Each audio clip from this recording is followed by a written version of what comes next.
Well, hello there, and welcome back to another Minecraft video.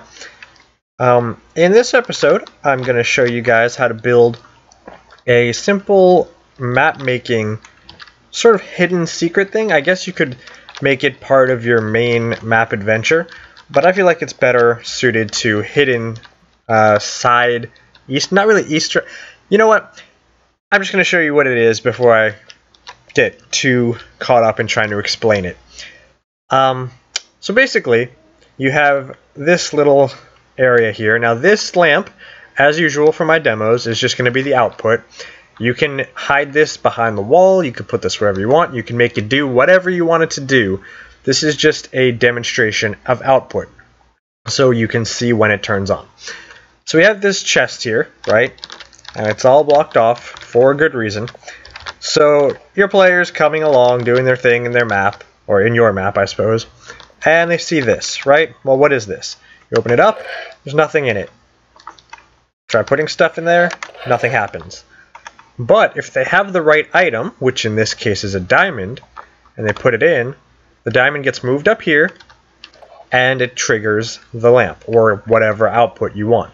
You can have it go into a command block to trigger something. You can have it go into a structure block to spawn a structure, now that those are a thing. Again, you will see the tutorial for that once they release the next snapshot where all the bugs are fixed, but you can have it go into a redstone device and do whatever you want. And then if you take this out, nothing happens. So basically, this is detecting not only that someone has put an item into it, but that they've put the right item into it, and although it moves the item to the top, it doesn't actually seem to remove the item. So how is that done? Well, it's done with a bit of trickery. So, if we remove this, we see there is in fact a hopper underneath there. That's why we put the slab there, so that the player can't come through and mess with the hopper. So, let me show you a bit of the redstone, or actually I guess all of the redstone. So if we come back here, we'll see there's a redstone block. And out from that hopper, this is the one underneath the chest, see, we have a comparator, and we have another comparator leading into this one. Now this one is not in subtract mode. If it was, this light would be on. It's not. So these two are not in subtract mode, and we have a full strength signal coming into the side from this comparator. Now I believe actually as of 1.9 this is not necessary. You could actually just put this redstone block right next to it here. But just for full compatibility, in case someone were to play your map in an older version of Minecraft, because this is just basic redstone, you might want to keep this here just in case. So the full strength signal is coming into the side, and since this is not in subtract mode, what that means is this will provide a signal from this hopper as long as it is below a signal strength 15. As soon as it's a signal strength 15, it will not provide a signal anymore. So this hopper, we want to, there we go, we want to take everything out, and we want to fill the whole thing, oops, there you go. You want to fill the entire hopper with your item, just as full stacks of your item. Just make sure this last stack here is not completely full. It should be exactly one away from being full. And so what this is going to do, if these are 64 stackable items like a diamond, it's going to go through and it's going to provide a signal strength of 14 from this comparator, which is not more than 15. It's not greater than or equal to 15, and so it won't provide a signal. Now there's a signal here because I already, during the demonstration, I had it filled up. So if I do this, this is the default state, and this is just a reset button. I'll get to that in a second. So as soon as you have this filled up, which will only happen when someone puts the right item into this chest, that signal will get through. It'll be 15 or more, so it'll pass through here into this block. And just the key thing that's working here is that because this hopper is filled up with only one type of item, no matter what item they put in this chest, it will not pass through into the hopper unless it's the correct item. So it's basically about the most basic item filter that you can possibly make.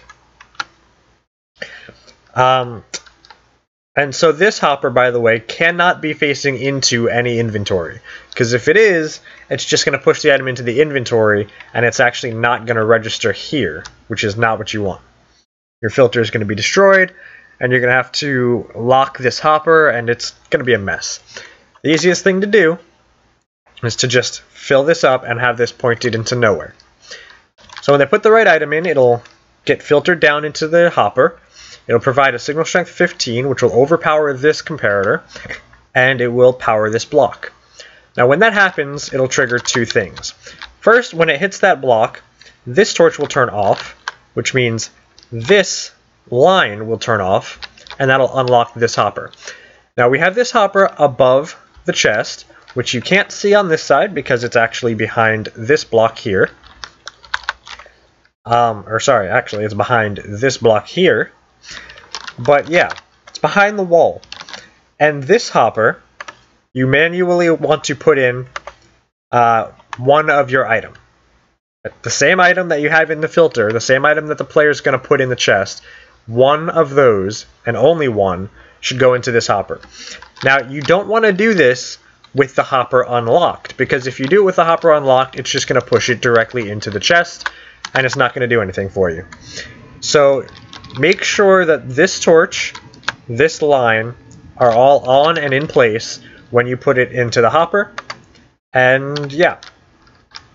And so what's going to happen is, when they put the correct item in here, it'll actually be filtered down into the hopper filter below, but that's going to trigger this to unlock and place a copy of the item back into the chest. So it'll look like the item was just moved, but really it's been replaced by an identical copy. And at that point, this hopper will be full, so it won't pull the copy back in, and it'll just look like it flashed and moved for a second. So that's the trickery part of it. And then this last part is just a basic latch. So when they put the right item in, you don't want them to be able to accidentally somehow reset this. You want them, you want it to be set that they have gotten the correct item from that point on, rather than have any possibility of it being reset and thinking that they didn't collect the item. So you just put it into a basic latch. Now you can do any kind of latch you like. I just used one of the most basic designs, which is not the smallest, but I think it's the easiest to understand and lay out. So basically, the same block that has this torch that's locking the refill hopper, that will also have a torch on this side. And then that torch leads through into this block, which has another torch on this side, and this torch leads back into the original block. So what happens is, if I grab a button here, I can show you. If I power this line, it stays on, and this turns off. If I power this line... Sorry, what? Oh, I've just allowed the refill through. So if I power this line with that one unpowered, then that stays on and that stays off. So yeah, it's just a basic latch. And then we take our output from here, so that as soon as this line turns on by having that filter filled, it'll turn this off and it'll turn the output on, and then it will just stay on from that point forward until someone comes in the back of the maintenance area and presses the reset button. Which your player, hopefully, will not be able to do if you've designed your map correctly. So, yeah.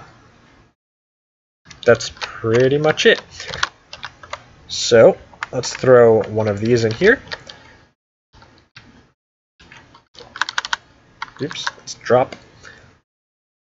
And then let's just cover all this up. And show you one last time how this works. So we go in, there's no output, whatever that output may be, it's off. I put in an item, Oh no, didn't do anything. I don't know what I'm supposed to do here. Oh look, I found a weird item. Let's use it. Oh, there it is. Right back here, but also, you know, triggered the output. So, yeah, so you can use this as like quests for your map to have people look for certain items. Now, of course, you can do this with command blocks. In fact, it's easier to do these kinds of detections with command blocks because you can just test the player's inventory directly. But I think that the idea of doing it in full survival redstone is kind of interesting. You know, you can have that, for example, instead of a light, be a piston door, and you can still do it all in survival. So, if you, I don't know, I guess if you're doing like survival multiplayer or something, sorry about that. If you're doing survival multiplayer or something, you can build this for the other players on your server, and have like a little quest, or like you can have a maze, and then in the middle of the maze you can have items that they can find, and they can drop it off at the end to collect a prize or something.